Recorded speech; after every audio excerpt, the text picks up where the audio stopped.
জয় মা তারা। আমার বাড়ির সবথেকে পছন্দের জায়গা আমার ঠাকুরঘর।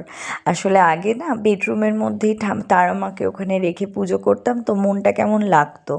তো তারা মাকে এখন যে একটা সুন্দর জায়গায় রাখতে পেরেছি এটুকুই যথেষ্ট। তারা মার কৃপাতেই তো বাড়ি পেয়েছি, এটা তো তারা মার জন্যই পেয়েছি। যতদিন যেখানেই যাব সবটাই তারা মার কৃপায় পাবো, তারা মার কৃপায় বাড়ি, এটা তারা মার বাড়ি, তাই তারা মার সবার ওপরে থাকে। তো এই হচ্ছে সকালের দর্শন, ডিজাইন করে হিসি করছে। আর কালকে চাদর জামা কাপড় কেচে মিলেছিলাম, তো দেরি হয়ে গিয়েছিলো, শোকায়নি, সেই জন্য সারা রাত ছাদে ছিল। আর সকালের রোদ যতক্ষণ না লাগবে আমি তো নিতে পারবো না, একটু শুকিয়ে গিয়েছিলো কিন্তু সন্ধে হয়ে গিয়েছিলো। মা বলে সকালবেলায় যতক্ষণ না একটুখানি রোদ লাগবে ততক্ষণ নিতে নেই, সেই জন্য রাত্রেবেলায় ছিল ছাদে, তাই সকালে রোদ লাগার পর সবগুলো কেচে নিয়েছি, মানে তুলে নিয়েছি। আর ব্ল্যাঙ্কেটটা আমি ওখানে রোদে মিলে দেবো। আমার ওপরের চাদরটা না, আমি দুটো করে চাদর পাতি, একটা তুলে রাত্রেবেলায় শুই আর সারাদিন ওপরে একটা থাকে, কারণ আমার বাচ্চারা তো প্রচণ্ড দুষ্টু। তারা তো ছাদের মধ্যে যাবে, ওখান থেকে নামবে, নেমে আবার বেডে আসবে। যত বড়ই বাড়ি নাও সেই থাকবে ওরা মার পেছন পেছনই। সারা ভিডিওতে দেখবে ব্রাউনি এঞ্জেলের অ্যাক্টিভিটি। আর গাছ দিয়ে ছাদটা সাজাবো, আমার ছাদ বাগানের খুব শখ ছিল, সেই শখটাও মিটবে বলে মানে মনে করি। তো ছাদ বাগান করার পর তোমাদের সমস্ত গাছপত্র সব তো দেখাবো, একটু একটু করে করব যখন। এই সংসারটা শুরু থেকে তোমাদের সাথে সবটা শেয়ার করব।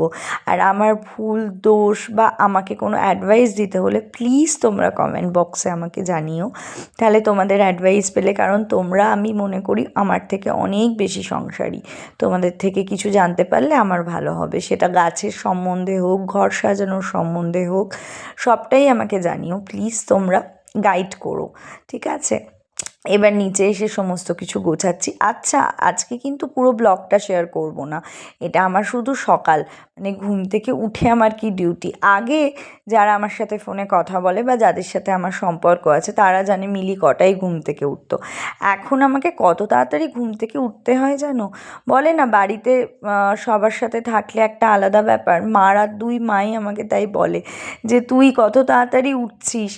মানে বিশেষ করে বড় মা, মানে পূজার মা, সে তো আমাকে বলে তুই সকালবেলায়, আমি সকালে গেট খুলতাম ও বাড়িতে, গেট খুলে তারামাকে মানে তারামার মন্দির খুলে তারপরে গিয়ে আমি আবার ঘুমাতাম জানো, সেই কখন উঠতাম। আর এখন আমার অটোমেটিক ঘুম ভেঙে যায়, 9:30টার মধ্যে ঘুম থেকে উঠেই পড়ি।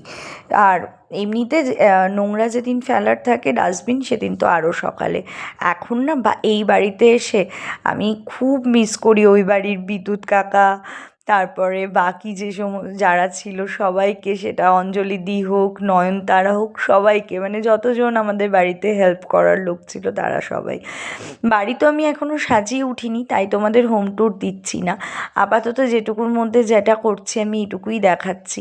সাজানোর পর আস্তে আস্তে তোমাদের একদিন পুরোটা কমপ্লিট যখন হবে, করার পর পুরো হোম ট্যুরটা একদিন দেবো। আসলে এখানে কেন ওই ইয়েটা রেখেছি, কাপড়টা জানো তো, ব্রাউনি জল খেয়ে না প্রচণ্ড জল ফেলে, তো ওই জন্য ওই বাটিটার ওখানটাতে রেখে দিই, আর যখন জল ফেলে ওটা দিয়ে টেনে দিই, নইলে আমিই পা পিছলে কোনো সময় পড়বো। আর দেখতে পাচ্ছ তো সারাদিন আমার ছেলে মেয়ে কীরকম আমাকে গার্ড দিয়ে রাখে। সত্যি কথা বলতে 10টা মানুষের সাথে ফোনে কথা বলা বা থাকার থেকে ওদের সাথে থাকা অনেক ভালো।